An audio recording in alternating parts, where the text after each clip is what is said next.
Oubliez les cartes postales du sud avec les cigales et le pastis, cet été le décor c'est plutôt rivière à sec, pelouse cramée et pompiers sur le qui-vive. En Ariège, on vient de passer un cap qui n'annonce rien de bon. L'Aris, le Sela et le Volpe sont au niveau crise, c'est le plus haut stade. Ça veut dire zéro arrosage, même pour votre pauvre petit potager que vous bichonnez depuis mars. Pour les agriculteurs, c'est pire. Irriguer devient un parcours du combattant, et tout ça sous la menace d'amendes costaudes. La Lèze et l'Ariège sont seulement en alerte renforcée, mais vu les températures, on sait déjà comment ça va finir. Et le problème, c'est que ce n'est pas juste notre coin.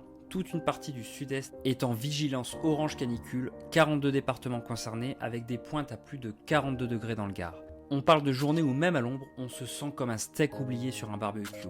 Le sol est à sec depuis des mois, les nappes phréatiques n'ont pas récupéré cet hiver, donc chaque journée chaude est une claque supplémentaire. Résultat, les forêts sont prêtes à s'enflammer à la moindre étincelle, on l'a déjà vu cette semaine, des centaines d'hectares partis en fumée dans l'Aude, l'Hérault et les Bouches-du-Rhône.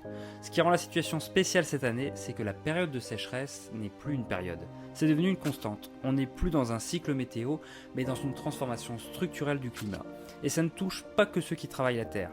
Derrière, il y a la production hydroélectrique qui baisse, la pression sur l'eau potable qui monte et les écosystèmes qui se fragilisent.